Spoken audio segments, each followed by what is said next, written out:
Okay, folks, we're going to come to order. So if there's any delegates outside the hall, I'd encourage you to come in the hall. So good evening, everyone, and welcome, delegates. I'm MGEU President Kyle Ross, and I'm very thankful for all of you being here today. Welcome to the 2025 MGEU Convention. And we'll start off with the land acknowledgement. The MGEU operates throughout Manitoba and is located on the traditional territory of the Anishinaabe, Anishinaabe, Innuit, Nehtowuk, Dakota, Dene, and Métis people. Our primary office is located on Treaty 1 territory and the homeland of the Red River Métis. Our work extends throughout Treaties 1, 2, 3, 4, 5, 6, and 10. We acknowledge that Winnipeg's water is sourced from Shoal Lake 40 First Nation. We respect the treaties made on these territories. We dedicate ourselves to move forward with Indigenous communities in the spirit of reconciliation and collaboration to make Manitoba an inclusive, accessible place for everyone who lives here. Taking time to acknowledge the land we're on is very important. I think we have a long history in this province, and it's important that we take this time. But reconciliation should go far beyond words. It should be action. It should be something sustainable, an intentional change to ensure we're responsible on these lands. In a recent example, Red River College Polytech was able to bring truth and reconciliation into their collective agreement. There was buy-in from management, of course, and both sides wanted to push this forward, and it's a really important step that saying it can be done. So it's a step that we can go forward, and it's something that I think we should also strive to achieve, and it's a really big first step, and I just want to commend that group and say we should all strive to have truth and reconciliation in our decisions and what we do. So that's different way of thinking of it.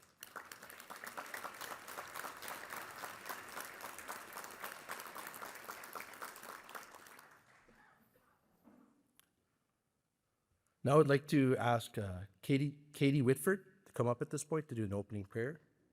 Katie is an Anishinaabe knowledge language keeper. She is a residential school survivor. When she's not sewing or taking care of her plants, Katie is a grandmother and a great-grandmother. Prior to her retirement a few years ago, Katie worked as a social worker here in Manitoba. On behalf of the MGEU, I'd like to thank Katie Whitford for joining us.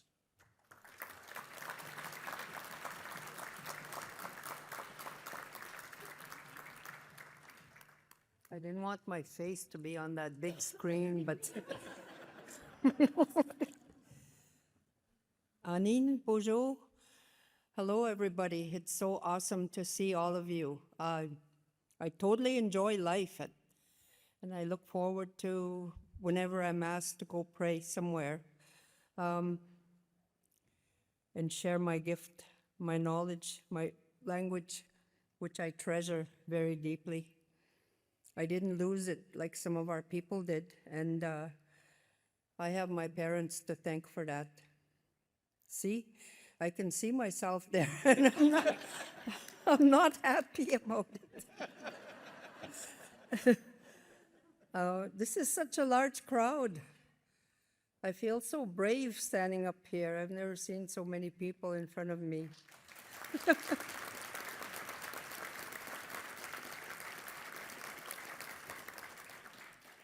But I've been given this tobacco, which I'm holding in my left hand, and I will say a prayer in my language. A prayer is so important to all of us. I stress that every day, and to be thankful for our lives, for everything that we have been given in this life, on this earth. Chimigwach. Pojo, Junyogne Bikndishnikas, Makwandodem, Kawikwadongak Donji. Miwach likit kejemando manongumayan wakinongo ganop mago magayot. Miwach likit bimadizin akinagego gami jang making. Miwach likit nijansak no shansak dan kov jaganak. Akina nijanak dinemaganak. Akinoyan na metamo ungo kagdimag zewat kawadagitwat kagunayot kejemando hunjaganobam. Kinoya akuzit. Tugungo gagionyangido, Niboya gogotegandum, Kijamandu, Jaganob Mishnam, Kichimi watch Nikitumanongum Niboyan, Gashkituan, Majibijan, me watch Nikit and Sogijik, Bemadizin. I said thanks for my life every day, and I say thanks for everything that we are given. I pray for my children every day, my grandchildren, great-grandchildren, all my relatives, and our people, especially the ones that are suffering out there. And I pray for the ones that are sick and the ones that have lost loved ones. Prayers are so important. It doesn't matter how we pray.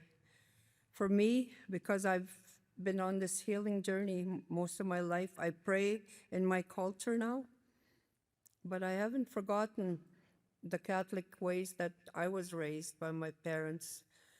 I still have my rosary in my bedroom, and it's okay.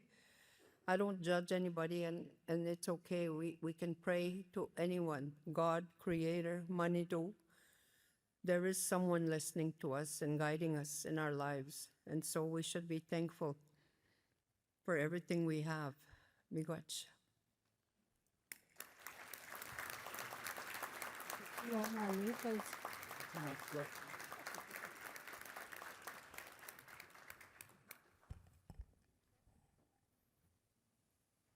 Thank you, Elder Katie Whitford. Those are important words to start this convention. At this time, as our tradition at every convention, I would like to observe a moment of silence for our brothers, sisters, and friends that have passed since our last convention. Please bow our heads.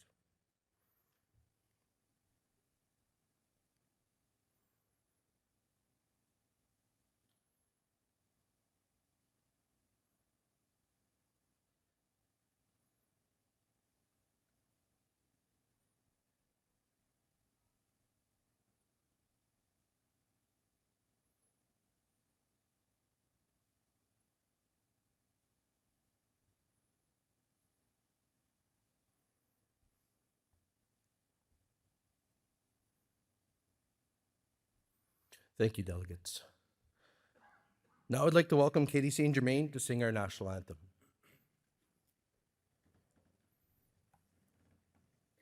Please stand if you're able.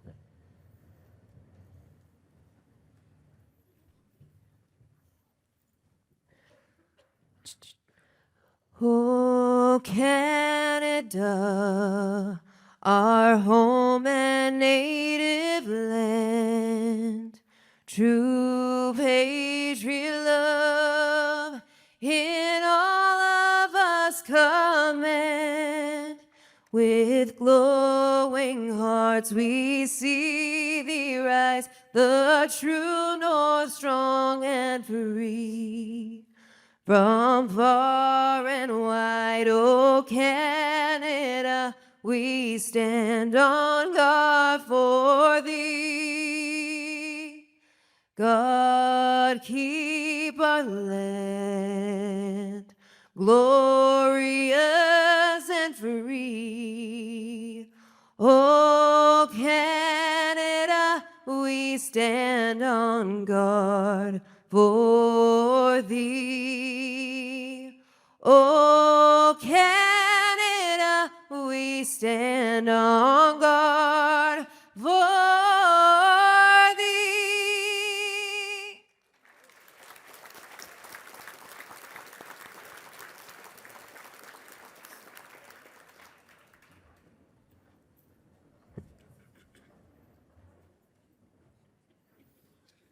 Thank you, Katie. Next, I'd like to introduce our head table. So starting over there, we have that way. First Vice President, J.P. Lapointe, who also serves as chair of the Constitution, Bylaws, and Structure Committee. Our second Vice President, Kimberly Lynn, who is chair of the Finance Committee. Our third Vice President, Kurt Carr, who also serves as chair of the Membership Education Committee. Our fourth Vice President, Jordan Labar, who also serves as chair of the Young Members Committee. And now on to our component directors. We have Victoria Houston, Administration Component Director. Siobhan McLeod, Clerical Component Director. Unfortunately, Steve Howells is away. He has a sick child at home, so he's the Corrections Component Director. Darcel Lecoq, Legal Director. Jean-Camille Boilly, Physical Sciences Director. Chris McNeil, Social Sciences Director. Eldon Bergson, Trades Director. Michelle Huskelson, Community-Based Social Services Component Director. Cora Meyer, Community Support Director. Carrie Logan, Educational Support Component Director. Dave Hill, Golico Director. You can be louder, it's okay. Yeah. I'll wait till you're done. So, Shelley Rougeau, Healthcare Support Services Director. They're great people. I'd cheer for them too. Brad Barr, MPI Director. Matthew Fontaine, Post-Secondary Education. Veronica Boychuk, Technical Professional Director. Now we have our area directors. Sherry Cable, Area 1 Director. Tammy Crow, Area 2 Director. Reno Fleury, Area 3 Director. Michelle Mansell, Area 4 Director. Terry Lynn Gagno, Area 8 Director. Blue Ozer, Area 6 Director. Treasure Dubé, Area 7 Director. And Annette Liss, Area 5 Director. I would also like to introduce some MGU staff. We have Janet Kaler, MGU's Director of Member Services and the Elections Chairperson. Jean-Guy Bourgeois, MGU's Director of Internal Operations. I know where he's hiding. In the back corner over there for folks who want to know. And Sheila Gordon, MGU's Director of Negotiations over there as well. I would also like to introduce an important participant at our head table. Kevin Rebeck is the President of the Manitoba Federation of Labor, and he's serving as our parliamentarian.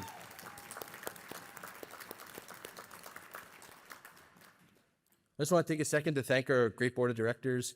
We've had a really good term.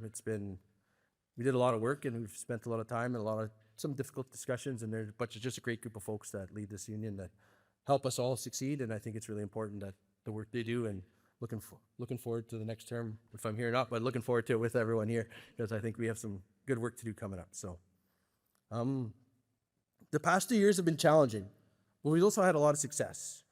Our members have shown strong solidarity within our union, and we stayed actively involved in the labor movement. One of our supporters is the Winnipeg Labor Council President, Melissa Dvorak, who is here today to bring greetings. Melissa was elected as president of the Winnipeg Labor Council in 2020. Prior to that, her career was in community-based social services, working directly with children, teens, and families. Many of us in this room know Melissa from her many years working hard as an activist in the MGEU family, as a board member and a provincial table officer. She has brought the same energy and passion to her role as Winnipeg Labor Council president, and we're so proud of her accomplishments. She has already been a labor and community advocate standing up for workers and most vulnerable in our community.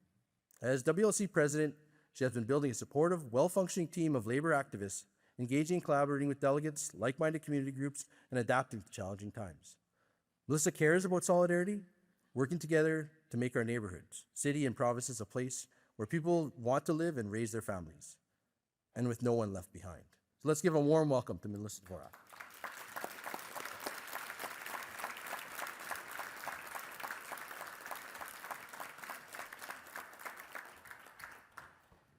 Hello.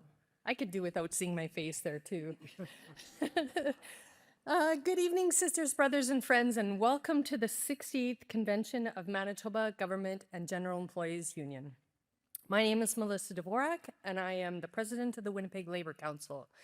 It is truly an honor to be here tonight, not only to bring greetings on behalf of the Labor Council, but to stand here proudly as a 20-year member of the MGEU. Yeah.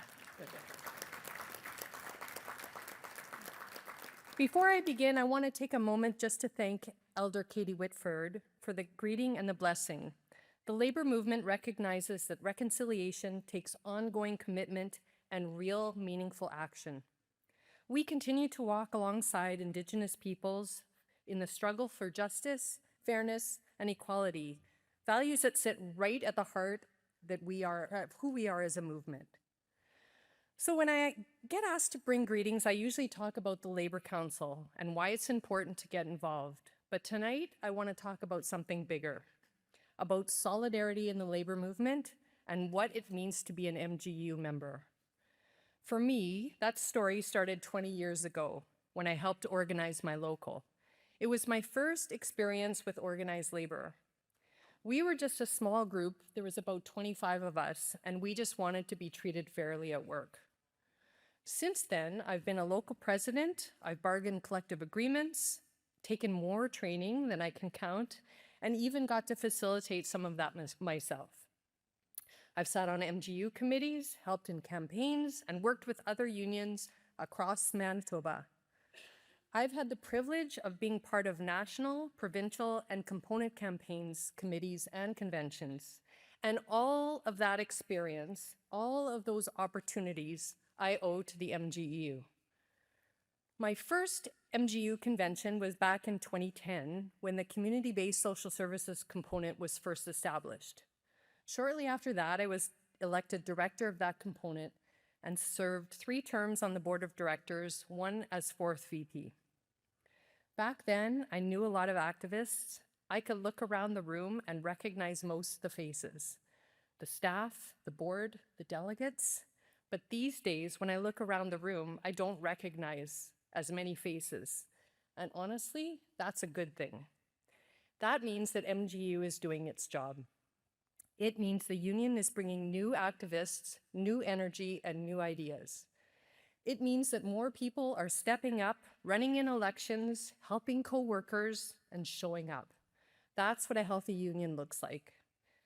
And further to that, I just want to say, as I was reviewing the convention content, I read about the potential of revamping the MGEU committees. First of all, to whatever team did all that work, good on you, because that was an excellent and extensive report.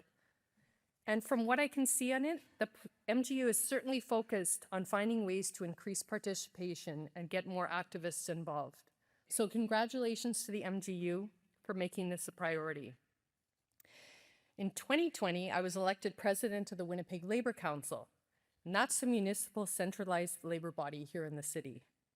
In this role, I get to work with unions across the city and province, building connections, strengthening solidarity, and supporting working people from every sector. The Labor Council is where we come together to focus on municipal issues. But I tell you something, I always feel most at home with MGEU. This is my union. Even if I don't know every face, when I see MGEU members at Labor Council meetings, at rallies, or out in the community, I feel like I do. And I feel a sense of relief because my folks are here. And lately, we've had a few new MGEU delegates join us at Labor Council. It makes me so happy that you're there, adding your voice to the conversation, thinking of labor in a broader sense, just beyond what you do for a living. Looking at where you live, your city, your neighborhoods, your communities, thinking about the vulnerable around us who need a helping hand, and realizing what we can do when we work together. We do a lot of great work at the Labor Council. Just this fall, our delegates and affiliates have been working very hard to get our Labor-endorsed candidate elected in the City of Winnipeg by election this Saturday. Next year, there'll be a full municipal election. Labor councils are where you can have influence on who governs your city and our school boards, and you can have a say in what is important to us as citizens. That is the kind of work and influence that is happening everywhere. I see MGEU members active in the Manitoba Federation of Labor, the Canadian Labour Congress, and Labour Councils in Brandon, in Portage, Thompson, and most recently in Selkirk, all across the province. I'm sure that I can speak on behalf of those Labor Councils when I send an open invitation to all of you to come and attend a Labor Council meeting close to you and see what we do and how you can get involved. So someone once told me, MGEU members are like ants. They're everywhere. And it's true, isn't it? We really are. You can find MGEU members in corrections, in liquor stores, working in liquor stores, I should say. Sorry. Well, I'm in the liquor store. Sorry. I'm reading that. Yeah, we're in the liquor stores. Post-secondary schools, personal care homes, and our highways in government offices and community settings all across Manitoba. You keep this province running 24 hours a day, 7 days a week. You work hard at your jobs and you often go above and beyond, not just in your jobs, but in your union work too.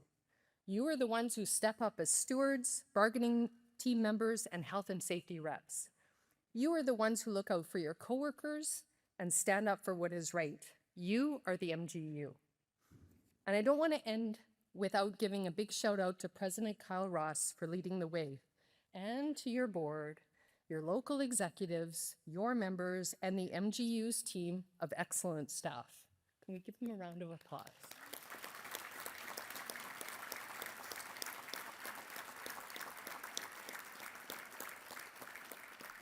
And of course to you, the convention delegates, deciding the direction of the MGEU in the coming years. What you do here at convention is so important. If this isn't your first convention, find someone who's here for the first time. Introduce yourself, make connections, and share what you know. If this is your first convention, take it all in. Speak your mind, debate, vote, ask questions. Meet people, have fun, and make friends. Over the next few days, you'll be busy debating resolutions, setting direction, building strength, and I just wanted to say thank you. Thank you for being here. Thank you for the work that you do every single day, because this solidarity doesn't happen on its own. It is built one conversation, one local, one member at a time. And that's what MGEU has always done. You've built a strong and proud union. So from your brothers and sisters and friends at the Winnipeg Labour Council, thank you for everything you do. Have a great convention, and in solidarity, thank you. Please.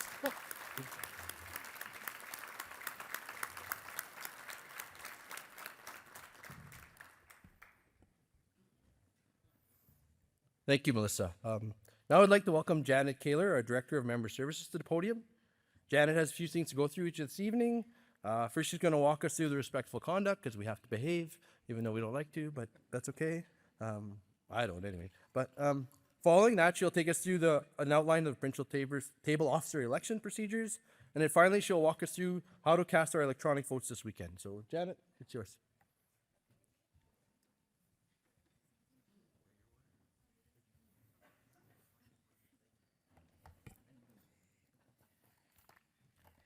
Thanks, Cal. Good evening, folks. In your delegate booklet on page 9, you'll see a copy of the Respectful Workplace Conduct. It's the convention policy and procedures process. I'm going to walk you through it, but I'm not going to read it to you. I'll want to save something exciting for your night read. The overview is the MGEU is committed to maintaining a positive, safe, and healthy environment for all members and staff, regardless of whether you're participating in person or online. Solidarity within our union is based on the principle that we are all equal and deserve mutual respect. Any behavior that is disrespectful, intimidating, hostile, or offensive will not be condoned or tolerated. This behavior includes, but is not limited to, harassment on the basis of race, sex, age, ethnicity, religion, sexual orientation, political belief, and physical or mental abilities. If a member, staff person, or guest at the MGEU convention feels they've been disrespected, they should let the offending party know that their conduct is unacceptable and unwelcomed. If you don't feel comfortable talking with the offending person, or can't resolve the matter and require some further assistance, please contact either MGEU Director of Internal Operations, my colleague waving at the wall, or the Director of Negotiations, Sheila Gordon, also my colleague at the wall. They can be reached for this purpose also. You can email conduct@mgeu.ca.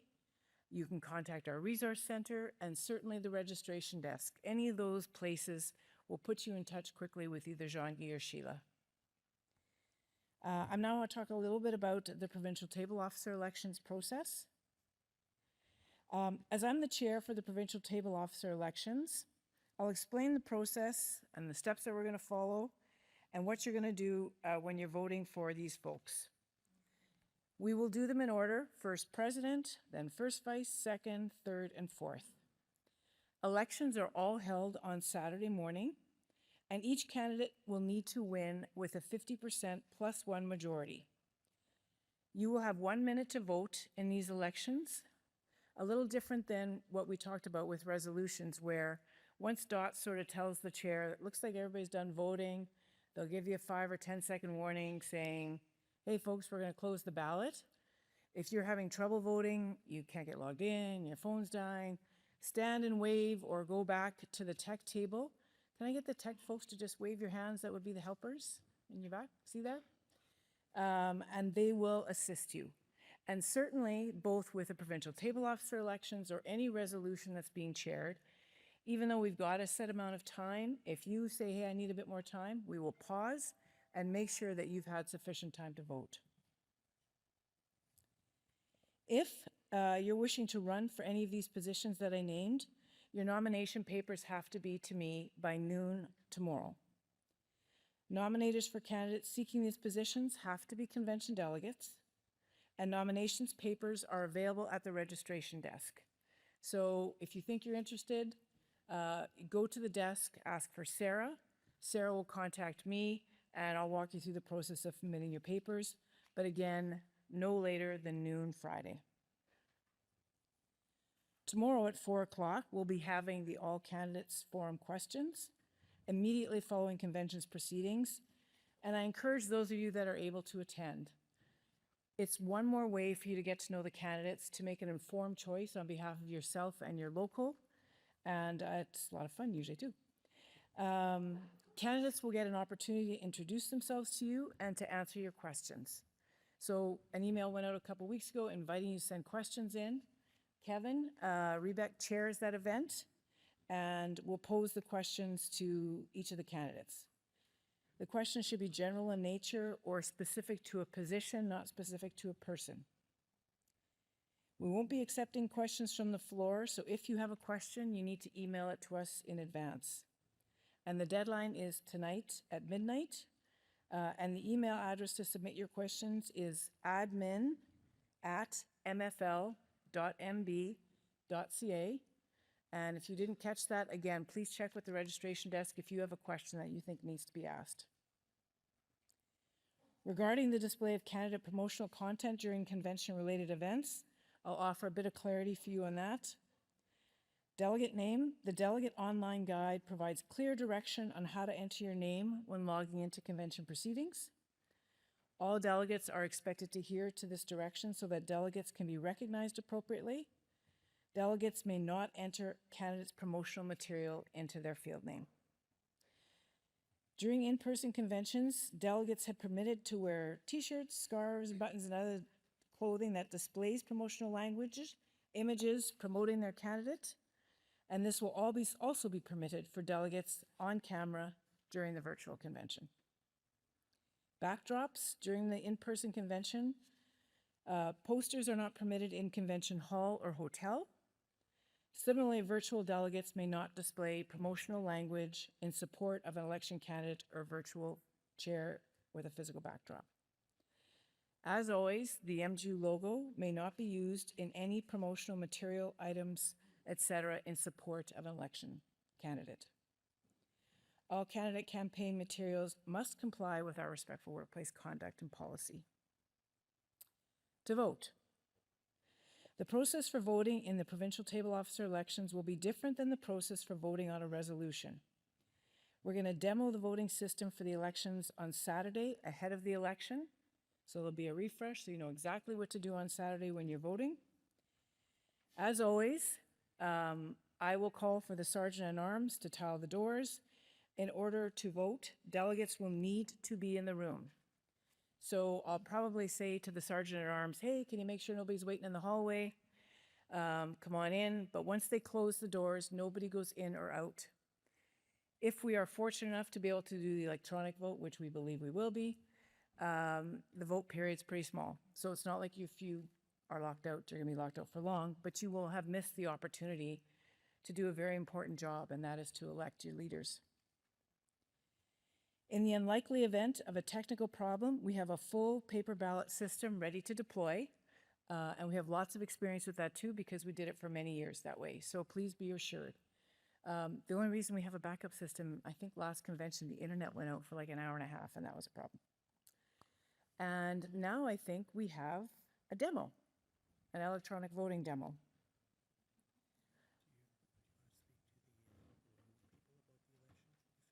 I'm going to, yeah.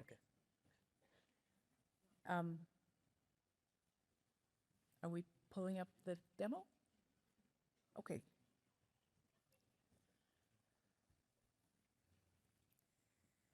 Okay, our tech table is just getting it ready, and here it looks like it's coming now.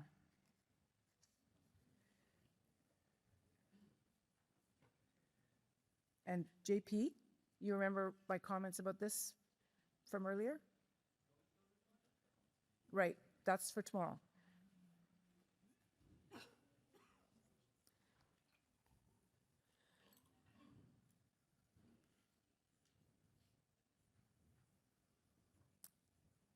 Maybe while our tech table gets that ready, I'll just remind folks, when you're voting on resolutions, you are not voting on the recommendation of the committee. You're not saying, I agree with the committee, I don't. You are reading the resolution. If there's a note at the bottom, which is some research for you, hopefully you're reading that as well, and then you decide, I'm in support of this resolution or I'm not in support of this resolution. That's the decision you're making. And I would sort of reiterate AJ's point from New Delegate School. A resolution is just kind of a fancier word for a motion. It's wanting to make a change in our processes and or constitution. So I'll just reiterate, before we do our test votes, again, we're moving away from time votes. Once Dots, see I look like the FBI here, tells us it looks like everybody's done voting, we'll give you a few seconds warning, and then the vote will be closed. For all votes on regular motions, 50% one majority is required for it to pass. For votes on constitutional resolutions, a 2/3 majority is required for it to pass. How fast or slow the voting process goes really depends on how quickly delegates are responding. And I would say to you from our past conventions, with each passing vote, it gets faster and faster because people get more and more comfortable with it. Again, if you have any trouble, put your hand up, go to the tech table. We want to make sure you have the right to vote. So again, for in-person votes, Dots is back there to help you. They're set up in the back. Click the If you need to change your device, we have a station set up, or charge your device, change your device. You want a new phone? We're giving away. No. If you need to charge your device, we have a station set up at the tech table at the back on the left-hand side, like my left, facing the back, of Convention Hall. Online delegates, if you need help or have any technical difficulties, you can find this information in your online delegate guide, page 17. I would also say the phone number is 1-833-368-7123. So I think we're ready to do the test vote. So I'm going to call on folks from Dots to get that set up. And a reminder for all of you that you should make sure that your secure voting page stays open so you don't have to log in every time. And with that, I will look to Dots and turn it back over to Kyle. Okay, looks like okay, we'll play the video. Choose the event you are registered for. If multiple events are listed, confirm the date and time of the one currently in progress. Click the Vote button to see your ballot. The green flashing icon indicates the ballot is open for voting. Click your response to the question. Click Review Vote and Confirm Vote to submit. Click the green numbered buttons to navigate to the next ballot, if available.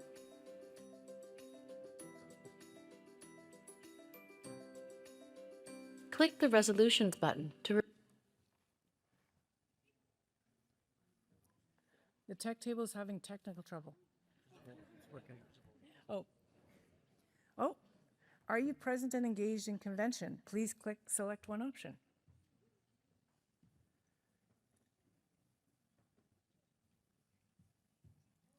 This is your text question, so please vote, and then you'll know how it goes.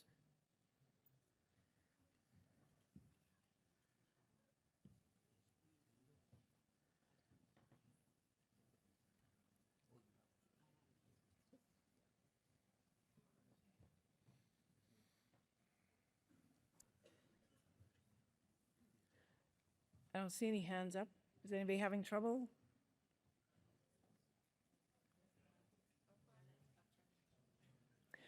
We have a delegate up front here on my left that needs some help. Delegate, do you want to go to the tech table? You want them to come to you? JP, do you want them to come to you or you come to them? Okay, do you mind? If you're able, if you're not, they'll come to you. Anybody else? See any other hands?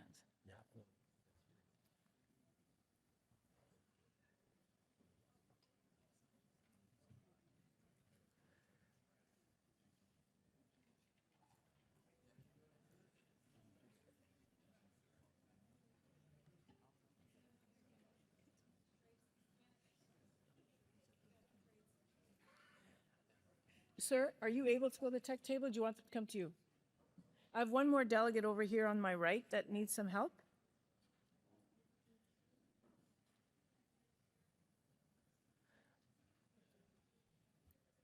See, this is all great. This is our dress rehearsal. Tomorrow it's just going to be like silk.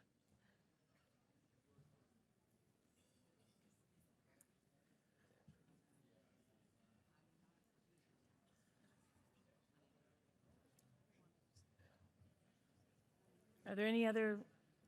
You might even have to stand. I can't, it's hard to see with the lights.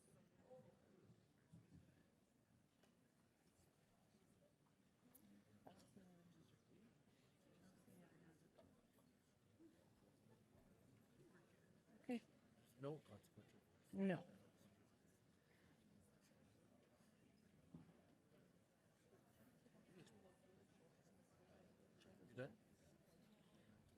Okay, you can just call.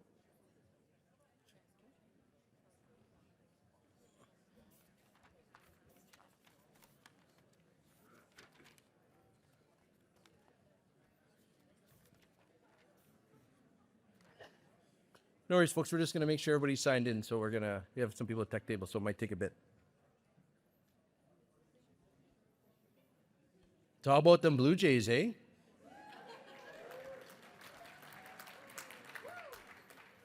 I coach a U13 hockey team where I'm assistant coach, and the kids in there tell me, no, they'll never win. I was like, when I was your age, I got to watch them win 2 years in a row the World Series. Like, come on, you got to have faith, right?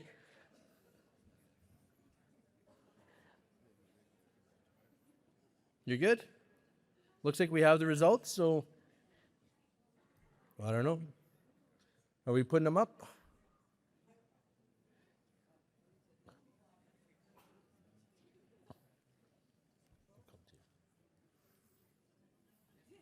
We putting.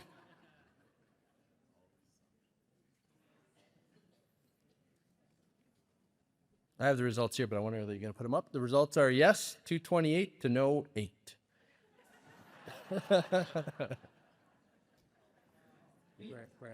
So thank you, folks. We completed our first vote on this platform, and it's one we'll be using all weekend. And if you have problems, please go see the tech table in the back, and they'll be able to help you out and ensure you'll be able to get your vote in for this. So I have a delegate at mic 3, at con mic 3. Good evening. My name is Brad Barr. I'm a member of the Convention Credentials Committee. On behalf of the committee, I provide the following report.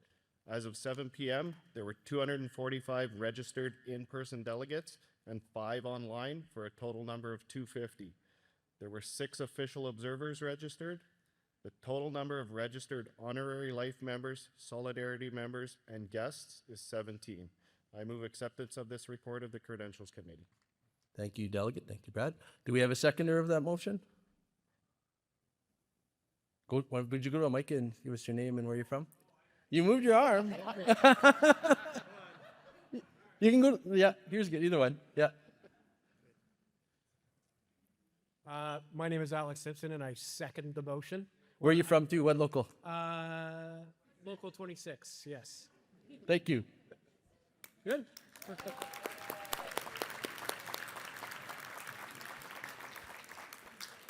So there's a motion on the floor to accept the credentials report. Dots will get the ballot ready to vote again. I don't get to vote, so I'm not checking my phone, but.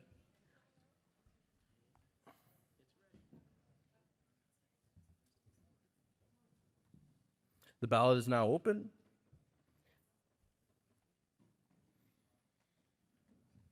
On a sad note, though, talking about hockey, my son's team lost 10-0 just now, so I just got the result. It was tough, it sounds like. 5 seconds left, folks.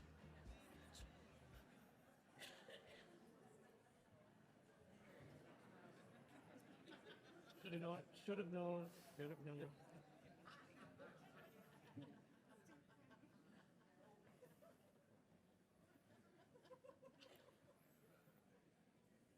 The vote is now closed.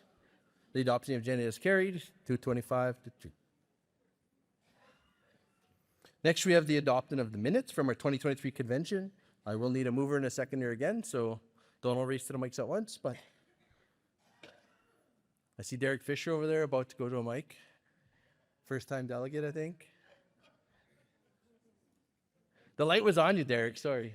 Yeah, it's like, yeah. So you'd like to move the minutes from the previous convention? Hi, I'm Derek Fisher. I'd like to move the Minutes of the minutes from the 2023 convention. of the 2025 convention. 23. 23. And where are you from, Derek? Local 67. Perfect, thank you.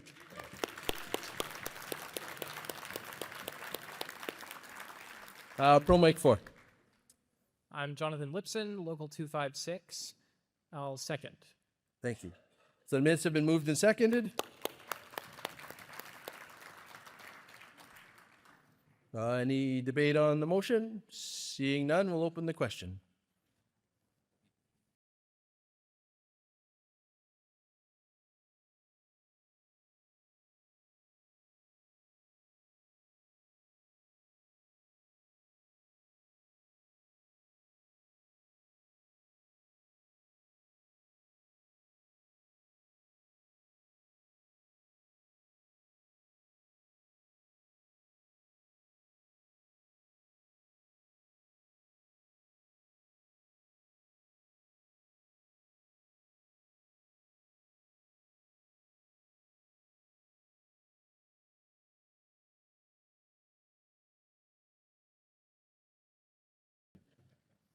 That you know.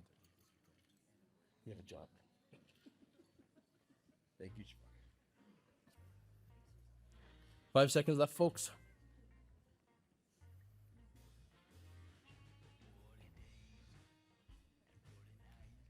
Ballot is now closed.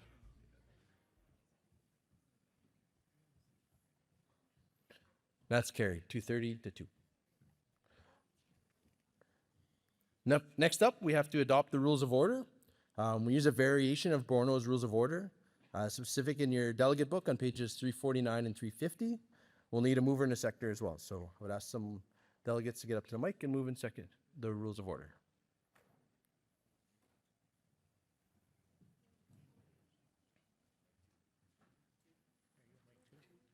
Oh, mic 2. Hi, Chantel Realis, Local 73, and I move to adopt the rules of order. Thank you, delegate. We have a speaker on mic 4. Hello, Christopher Pattern, Local 187, St. Amant. I second the motion. Thank you, delegate.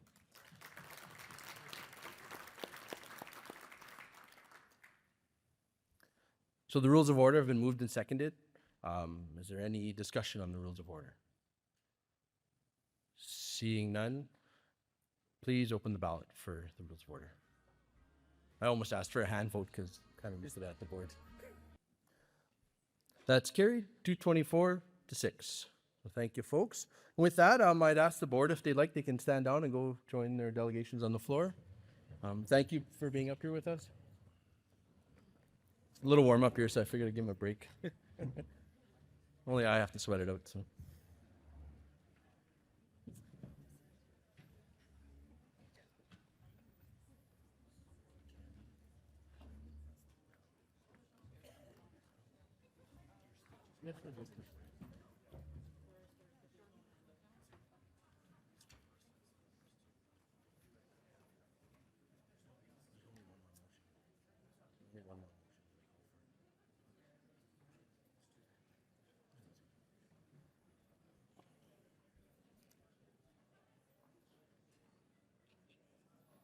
Now you're stuck with me for a while, but I think it's a good thing, so.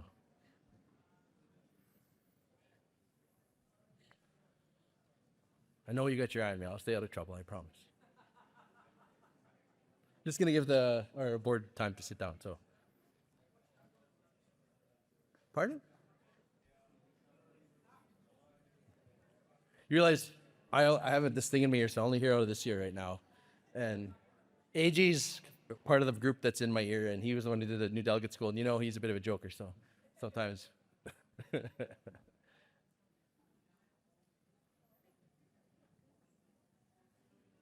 So now I'm going to give the board report, folks. So good evening, everyone. Thank you for being here. The last time we met, it was our 4th convention in 2 years. While it's been nice to get back to the usual schedule, I'm looking forward to what this convention will bring. These are important opportunities to get together, to talk about the challenges we face, and to make meaningful decisions about how we move forward. In fact, talking to you, whether it's at events like this or at your workplaces, is one of the highlights of the job. In the past 2 years, I've been able to visit members around the province, from Wekusko, I always get it wrong, but it's Wekusko and Paint Lake Helitack bases, to Boundary Trails Health Center in Winkler, correctional facilities in Manitoba, and numerous civil service workplaces, schools, universities, social service providers, MPI offices, liquor marts, and all around Manitoba and many other groups. I try to get to as many places as I can. So if you'd like to have me visit and learn about what you do, please reach out to me, reach out to the Resource Center and invite me out. I would gladly come. Which brings me to this year's theme of convention, putting people first. It's really what we do as a union. It's what our members do in their jobs, and it's what you'll see these words featured on our refreshed branding. MGEU is about people. It's about you, your work, your families, your communities, and together as a union, we are here to help, whether it's fighting for better wages, benefits, health and safety, or advocating for the government to fix the staffing shortages across Manitoba's public sector. We have each other's backs, and when we aren't afraid to use all the tools to help get a better deal. The last time we gathered for convention, the summer of solidarity was coming to an end. And if we think back to just before the last round of bargaining, Heather Stephenson's PC government, not a boo, I thought I'd get a couple on that one.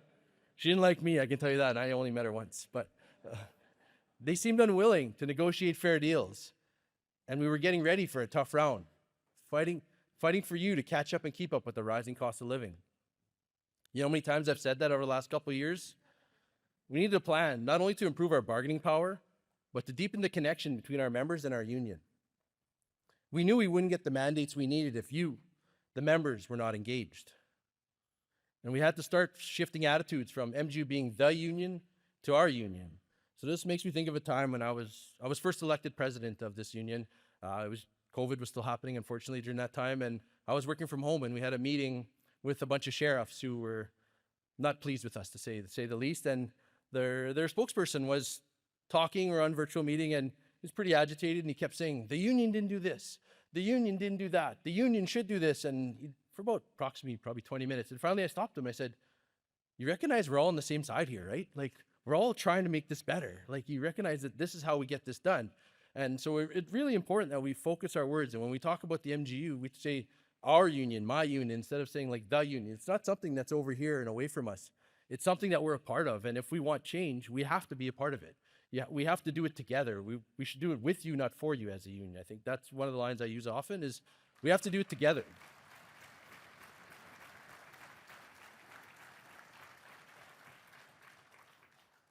And to guide us through these challenging times, our board identified 4 strategic priorities for the 5-year period that ends in 2026. Our first priority was to increase our leverage at the bargaining table. And I think we've been pretty successful at that one so far. Still got work to do next term, but our second priority was to step up our efforts in engaging members. Another one that we worked hard at, and we're seeing the results. We have approximately 70 more delegates at this convention than we had 2 years ago. As you can see, the room's pretty full, right?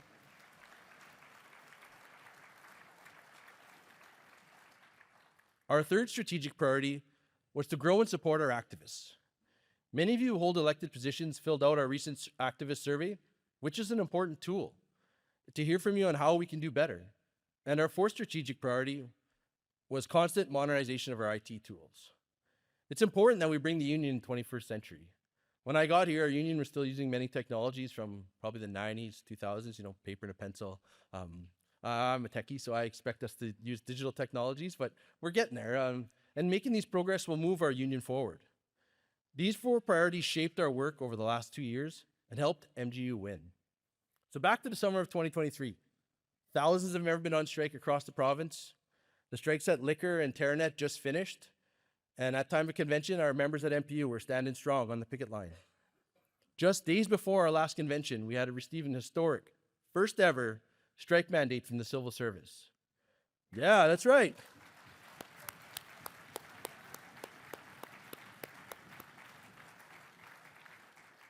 The work we did, these strikes and mobilizations broke through the restrictive unfair wage mandates that have been imposed by the province and paved the way for fair deals for the civil service and many other bargaining tables. But this breakthrough didn't happen by accident. It happened because our board of directors decided to devote resources to communicating with our members when we're bargaining and doing it early in the process and more often.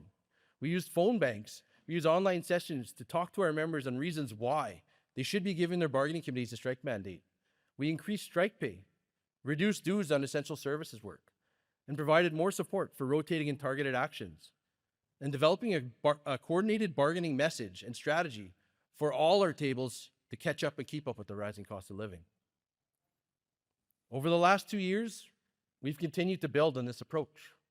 We had 3 additional strikes at St. River School Division Trades. I can tell you that was a cold one in February, and those members were strong. They were out there. There they are, and I can tell you, I was out there many times with them, and it was cold.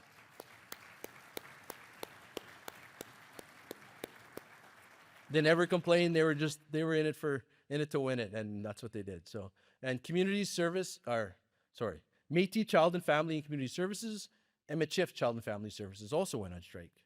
And I want to commend those workers for taking on those challenges because it's never easy going on strike. I want to share a story from the recent strikes and over all the strikes. During the liquor strike, I was on a picket line on Grant Avenue, walking the line as it did. And I don't know if you've been down there, but there's that yellow trailer on the street that's some financial service or something. And there was a gentleman, one of our members, sitting there taking a break in the shade. So I walk up beside him and I'm like, hey, how's it going? We're having our conversation. And he looks at me and says, anybody who honks twice is telling me to F you. And I'm like, what? And he's like, I'm serious. Everybody. And so, of course, we're talking and someone comes by. He's like, told you. Like, he's telling me, right? So that's a story I told often on the picket line. After that, it goes, so make sure when you're out passing by a picket line, you honk one long one or lots of little ones, okay? Because 2 honks is not appropriate. That's a true story that we had. And I wish I knew the gentleman's name, but it stuck with me every time. Someone honks twice by, I'm like, I don't do it. Like, but these strikes helped shift what was needed to put pressure on the employer. Sometimes we didn't actually need to go on strike. We just need to mobilize and show we were prepared to do it.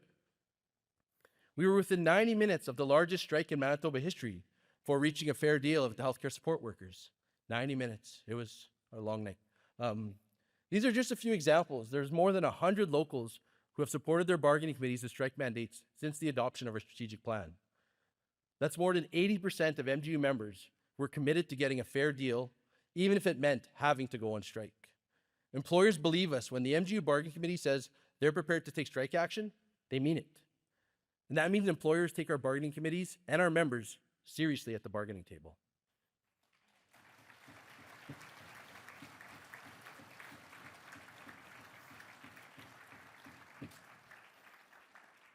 None of this would have been possible without an active membership. We know that engaging with the union looks different to members.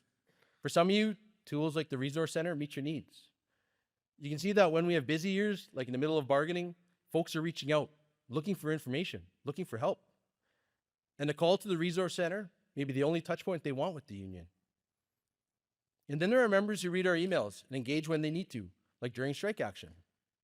Or for others, like you here today, you want to be more directly active and involved throughout the year. In January of 2024, I was selected and sponsored to attend a Harvard Trade Union program in Cambridge, Massachusetts. This opportunity gave me a new perspective on what engaged membership means. The first thing in one of our courses they said is you can't measure engagement by who or how many people show up to union meetings. Everyone engages with their union in their own way. And this, I'll say, this really struck me when someone said this, because I viewed the world like, well, if they're not coming to meetings, they're not engaged. And they're like, well, if every member wants to engage with the union in their own way. So if you look at it this way, when we're sending emails, a lot of people, that's enough. Sending an email to our members, some of them is enough. Other members, they want to be more engaged. But they want to, well, sorry, I'm rambling here. What I want to say is when we ask our members for help, when we need our members, if they stand up, that's an engaged membership. So when we ask for picket captains, I can say with the almost healthcare strike, we asked for picket captains. We had 250 members put their hands up, say, I want to be a picket captain. We don't have 250 members at meetings, we have far less, but they're still willing to, they're engaged, right? When we asked them to vote, to reject that deal, they turned out in droves. And I can say that across all our groups that have strikes mandates and strong rejections, that we had strong rejections and high turnouts. So we have an engaged membership.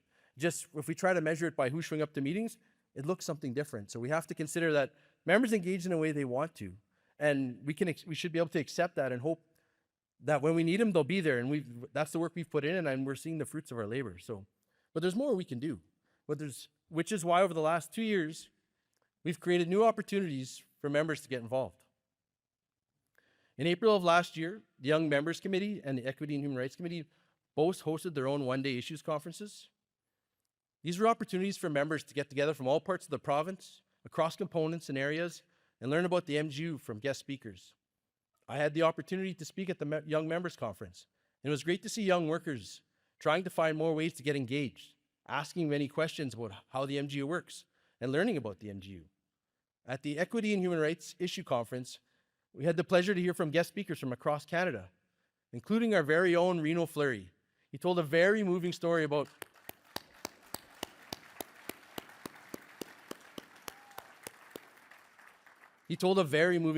his experiences growing up in Manitoba. And you would never know it was his first time doing a public speaking gig. He rocked it. So we should be pretty proud of Reno.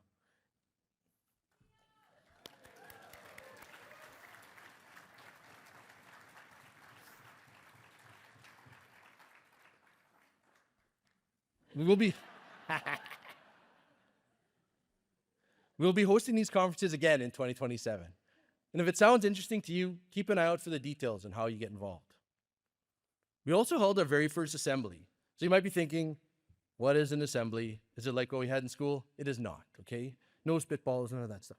Well, it was virtual the first one we held, and it'll be virtual. And what we did is we heard from a guest speaker.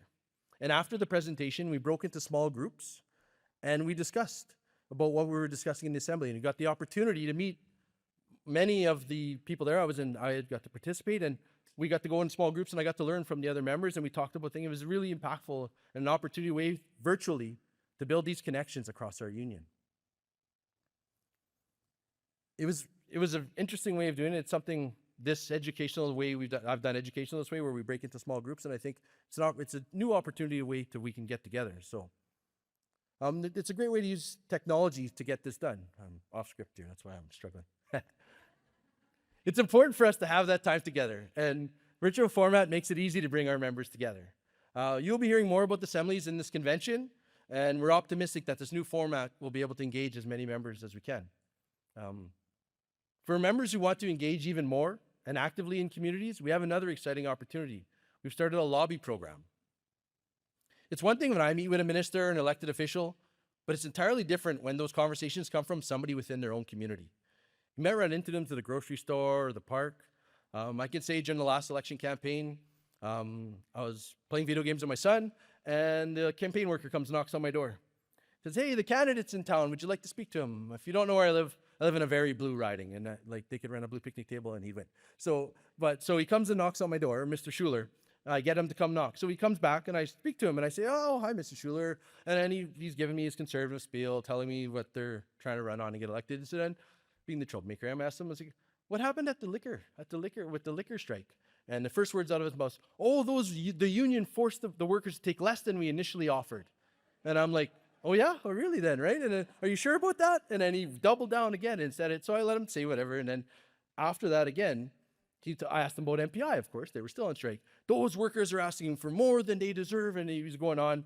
And then I was like, "Mr. Schuler, do you recognize who I am?"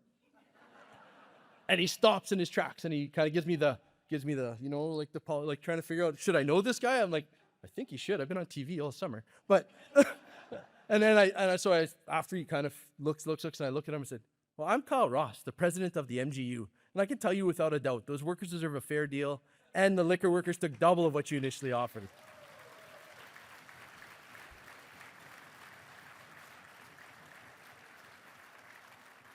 And I'm really hoping that left a lasting impression, because that was the goal. And that's really what we want for you guys. There's 57 MLAs in this province. So that means in teams of 2 or 3, there's lots of opportunity to get involved with something that directly impacts everyone in this union.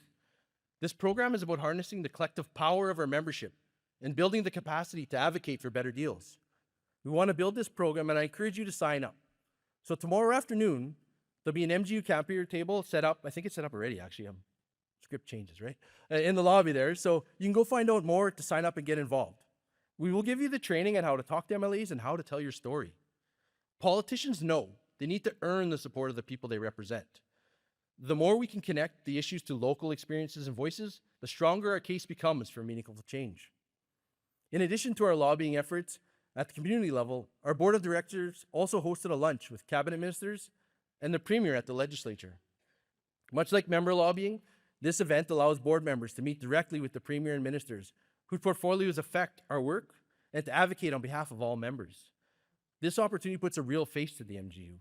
So we had this meeting at the legislature with our board, and the cabinet ministers and the premier were so generous with their time, and it puts a face to the union, because otherwise they see the MGU as Kyle's union, and it's not. It's yours. It's not mine, and for any part. It's your union. And it's really important that they understand that our board of directors are workers just like you. They're leaders just like you. When we had the justice minister speaking to 3 correctional officers, it matters. He listens. He's going to think about them when he makes a decision, right? So if we can get people bringing a face to the MGU, to the elected politicians, they're going to think about us when they make decisions. And right now, I can tell you often when they first got elected, they kept going, "Oh, you guys have members there? Oh, you guys have members there?" And it happened fairly often. And now they're starting to think about us more. And the more we can do that, the more we can ensure that these policies are going to be less harmful for us or in our favor, right? So I really look forward to these events. They've committed to doing it again, which I think is important. It was a really great event, and I want to thank the board for going. I think they enjoyed it as well. The premier was good. He was funny like usual, but it was a great event. So I just hope you guys take the opportunity to get involved and push your MLAs for things that you want to see in our communities and the advancements for MGU as well. At the same table where you can sign up for the lobby program, you can find out about some of our organizing drives. For those of you who haven't been involved in organizing, this is an important opportunity to help bring MGU membership to more workplaces. Right now, our organizers are looking to find folks who may have relationships with educational support workers in a number of school divisions around Winnipeg and in Manitoba. So if you know anyone in River East, Transcona, Seven Oaks, St. James, Pembina Trail School Division in Winnipeg, or around Manitoba and Interlake and Hanover, we want to hear from you. We want to know who they are so we can hopefully try and organize those groups and get them under the fold of MGU. We'd like to grow our membership and be a stronger lobby for this province. So, and if you know any other workers in Manitoba that don't have a union who might be inclined to join us, reach out to the Resource Center. Let's have that conversation. Let's see if we can bring security, job security to these people and a strong union to back them. So if they need to have a challenge they want to take on, we got them. We have developed new opportunities as well for you to be more involved with the union. But supporting you as a member is also about providing tools to understand what it means to be a union member. Now, we know that members are most engaged when it comes to bargaining, so I'm excited to announce a new video, a video resource that is available to all MGU members, which clarifies what bargaining is all about and how to get involved. So let's take a look at this video. Hi, I'm Alex, and I'm an MGEU member covered by a collective agreement. Ever wonder how your ideas could become part of the agreement? Here's how it works. It all starts with an idea, something you think would make working conditions better for you and your coworkers. Things like better wages, benefits, or pension. Your union will hold a proposal meeting before bargaining starts. That's where MGEU members like us come together to share our ideas for change. We talk things through and decide which ideas move forward by voting on them. The proposals we support go to our bargaining committee. That committee includes elected MGEU members from our local. Let's say Maria, along with Riley, and an MGEU staff negotiator. Together, they create our bargaining package. This package is what we bring to the employer.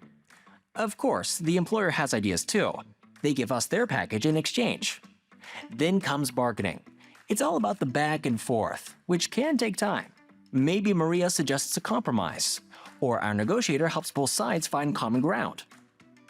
Eventually, we reach an agreement we can share with members, or the employer gives us their final offer. Now our union will have a meeting where we hold a vote. This is called a ratification vote. Every MGEU member in the bargaining unit has a say, including you. If a majority of us vote yes, that's it. Our contract is ratified. But if we reject the offer, then we've got options. We may return to the bargaining table or request the help of a third party. Or we might vote on taking strike action to push for a better deal. No two rounds of bargaining are ever the same. But remember, it all starts and ends with you. Your voice matters, and it shapes your workplace.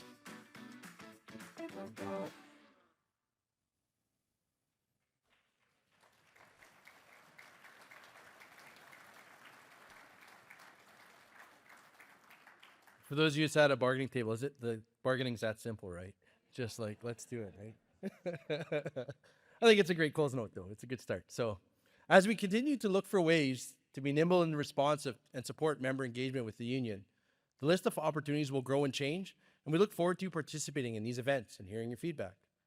As I've said, we know what works for one member might not work for another. We want to ensure that we can adapt and provide opportunities for all members who want to get involved. And while we're talking about engaged membership, I'm excited to share that we've had steady growth in our activist numbers over the last 4 years. We've had some new modernized approach to build our capacity of activists and support you in your union work. One of the refreshed resources is the Activist Guide. I have it here. This is the result of a resolution from our last convention. Activists wanted something to help them understand the union. Everything from expectations, terminology, acronyms. When you first start a new role, it can be hard, to know what to do. But the guide, we're hoping, can take away some of the mystery and make it a bit easier to get started. We'll be bringing the updated version of the Activist Guide to local table officer meetings this fall to test the content and revise as needed. So if you're part of those meetings, you'll have a chance to help shape the future of this guide. So if you're a table officer, please sign up. The meetings should be in the calendar already, so I would encourage you guys to sign up. And it's an opportunity to give us feedback on how we can do better and how we can be better. So please sign up. And now I want to speak to those of you in the room who are curious about running for a local election, or even just getting involved, but you haven't made that decision. You're the eyes and ears in our workplaces. MGEU's success depends on member involvement. From putting forward bargaining proposals to serving as local activists, it all matters. It doesn't have to be complicated or take too much of your time, but when you do get involved, we have the tools to support you, and you can make a big difference. I can say, at my time at MPI, when I got involved, I was a software developer there, and we had multiple big projects. I wasn't around for Project Nova, thankfully. They wouldn't put me on it, actually, when I was there, but I was the local president, so I think they were worried I'd know too much. But at the time, there was another project where they were offing our servers, putting them out to third party. And we had this to test the system when they moved it to that third party, and they scheduled their overtime, and I was scheduled for 8 a.m. Saturday morning. I was like, oh, great, I still get the rest of my day. At like 5 to 8, I get a phone call. Sorry, we moved it to 10. I'm like, okay, wait till 10, email at 10:10. Oh, it's noon now. Email a little later, 2 o'clock. And the next thing you know, it's 4 o'clock. And now they say, okay, we're ready to do the work. So I lose my whole Saturday for the employer to do an hour's worth of work, maybe less even. And I lose my whole Saturday. So being the troublemaker I am, I put almost 9 hours overtime on there from 8 o'clock in the morning all the way through, you know? Expecting the phone call from my manager or expecting to be called to the office or his office, and I was. And and I went in there and I was a steward, maybe I was the chief steward at the time, but I was a representative of the IT department. And I went in there with a plan. I didn't think I would get the full time, but I was hoping to get more than they were going to pay me because they wanted to pay me for an hour. So I said, if you expect me to be home waiting for you all day, we want to get paid. I put in a full day, and if you don't want to pay it, I'll grieve it. And so then we had a good discussion, and we ended up finding a middle ground that was good for both sides, and it benefited all the workers in my department, and hopefully it carried out beyond our department. But it just, if we take those opportunities to show some leadership, go in there with a plan, be reasonable. Sometimes your managers are not, I get it. Like MPI was one of those places where the managers are fairly reasonable, but go in there with a plan and have a real conversation and see where you can get. And if that doesn't work out, talk to us at the union, talk to your staff rep, because we have opportunities to lead every day in our workplaces. And even if you have that conversation with your manager and you don't think nothing comes of it, something does. When you say we don't like something, they might change what they do next time, right? And they may soften what they're doing if you have those conversations. It's good to just be active in our workplaces and say, we don't like this. It's easy for you to be, well, I don't know if it's easy, it was easy for me, but I'm just saying it's great if you can have those conversations. There's so much work we can do for our coworkers if we just advocate for ourselves and each other. So in case you can't tell already, we've been working hard to make it easier to get involved in the union and to support you when you do. Which brings me to our next exciting announcement of the evening, the digital convention card. We'll have more to say about this a little bit after my speech, but we're able to build this tool because of a conscious decision by our board of directors to modernize our IT department. Like many other organizations, MGEU has struggled to keep up with the changing technology. We have made big strides in the last couple of years. We've increased our internal capacity, bringing tools like electronic voting in-house, as opposed to paying vendors to do that work. And we have built a team that is constantly building on what we can do. Whether it's better supporting local meetings, virtual, hybrid, or in person, better tools to manage strike line check-in. For any of you that remember the paper check-in sheets and remember the lines and all those challenges, it wasn't a fun process. And for any of you that supported the back end, having to process paper into digital information to pay people wasn't fun for us either. So we've solved that problem, and it makes a big difference for what we can do. And really, this tool is even going to help us manage attendance at events and events like this.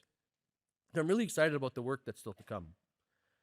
At MGEU, our work is focused on supporting members and activists while bargaining fair deals. But as a major public sector union, our success also depends on public support. We saw this past summer. When Air Canada flight attendants went on strike, public support was at historic, and it put pressure not only on the employer, but on the government. And while the process has not finished yet for those workers, we know the situation would have looked quite different had there not been public support.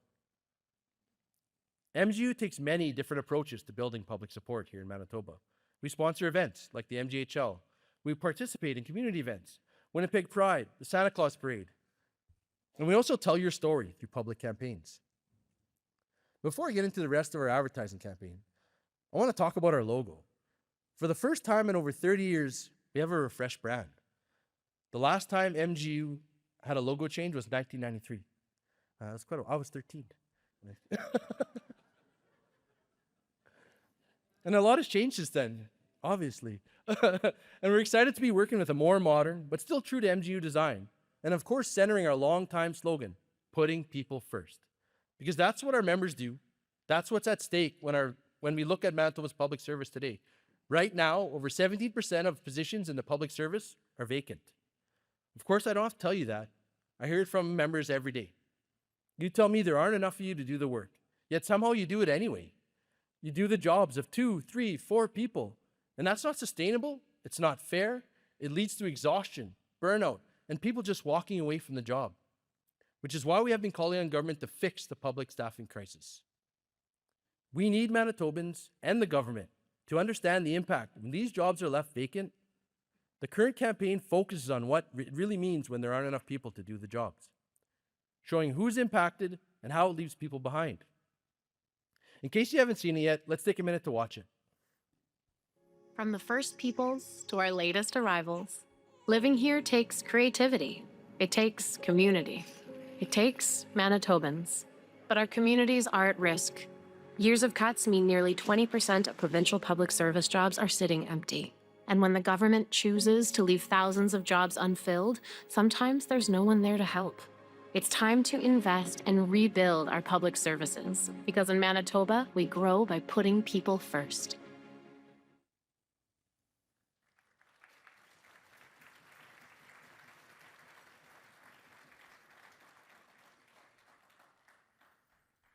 Public campaigns like this tell our story and build public support. Support we can count on when things get tough. Because when the public understand what's at stake, they're with us. They call on government, they speak out, and they stand beside us on the picket line when we need it. That's the power of solidarity. It's how public support can becomes real change. We've seen it move employers, shift governments, and leave its mark on history. There's no doubt the 1919 general strike was a defining moment, one that shaped the labor movement here in our province. And 30 years ago, MGEU home care workers took job action that stopped privatization, shaping the union we are today.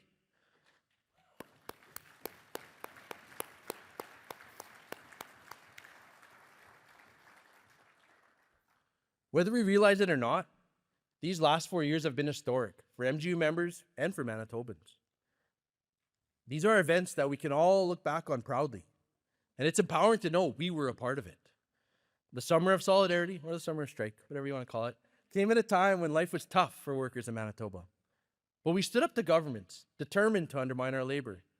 We chose to do things differently, to refocus our efforts, harness our collective power, and win real gains for workers. And we did that together.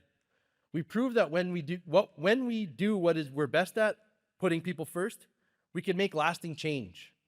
As we head into the next round of bargaining, it will take that same solidarity, strength, and determination to deliver for our workers. MGEU continues to grow. We're now at more than 34,000 members strong, and we continue to fight for fair wages, safe workplaces, and respect on the job. Together, we can ensure that the best deals possible and continue to be the union that leads public sector in this province. I'm looking forward to discussion, debates, and decisions we'll make together over the next few days. And thank you for being a part of it, and thank you for everything you do.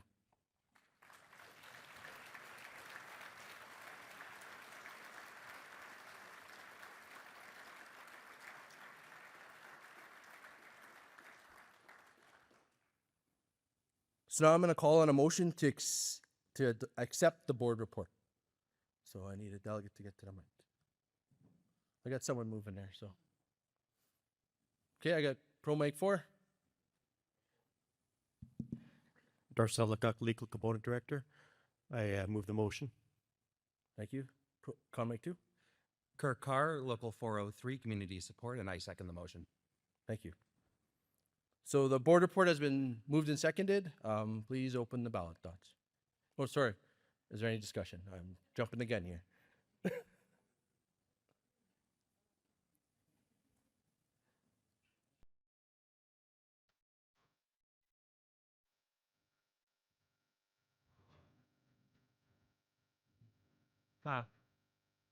No. Con Mic 2. Just some discussion. I just want to mention that the last time we updated our logos, last time Toronto Blue Jays won World Series.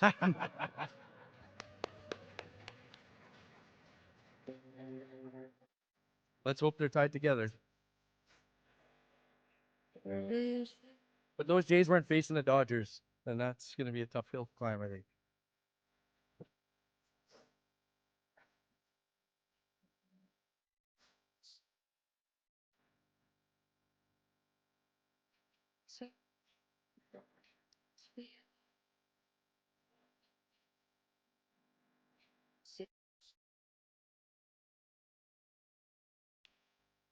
It's hot up here.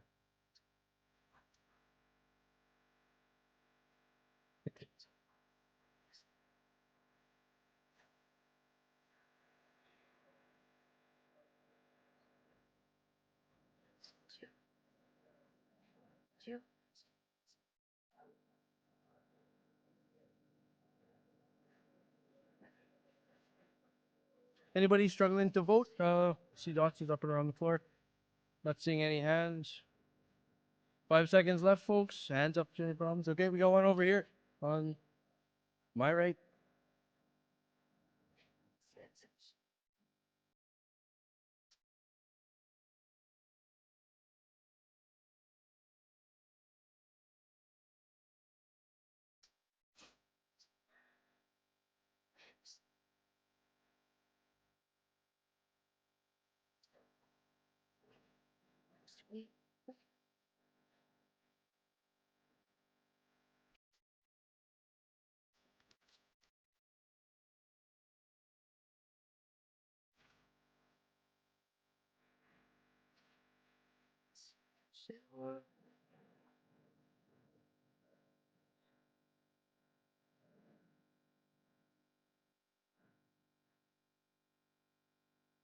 Looks like we're all voted, so we'll wait for Doc to close the ballot.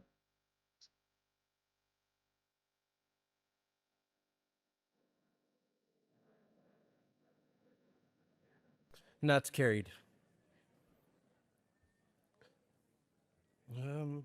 Now there's something I mentioned in my previous message. We're really trying to work towards modernizing our tool set and digitizing stuff we do. So I have an opportunity to introduce today. There'll be a QR code on the screen right away. You can scan it with your phone.